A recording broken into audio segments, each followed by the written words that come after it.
Hi, I'm Aaron McGee, and this is my story.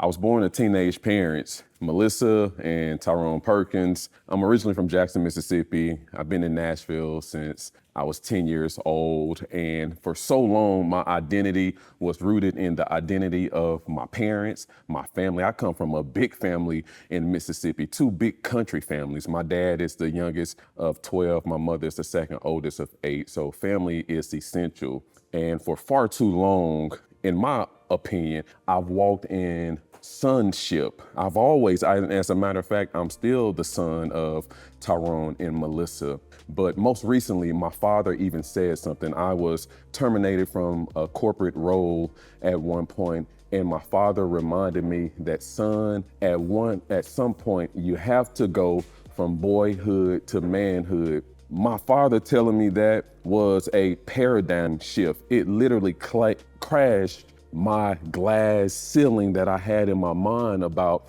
Aaron McGee being positioned as a son, always being positioned as someone who is coming in a submissive role to honor both my mother and my father and to honor leadership. But my faith has carried me along the way, and I'm reminded in the word that at some point a man has to leave his mother and leave his father and cleave to his wife. I am married. I'm in March. I would have been married for 10 years. I have a beautiful wife of almost 10 years, a daughter who's 7, and a son who's almost 2 years old.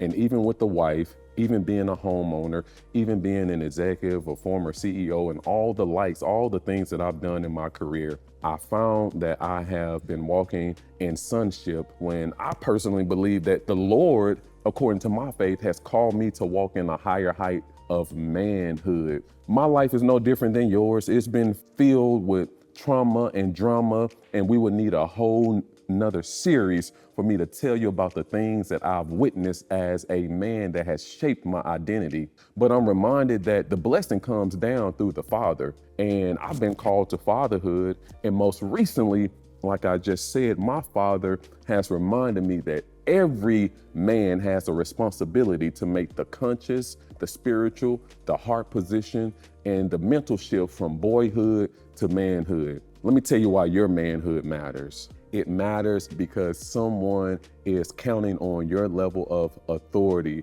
Someone is counting on your gifts and your talents to provide for them to actually survive in this life. I'm thankful that my manhood matters because my family needs me.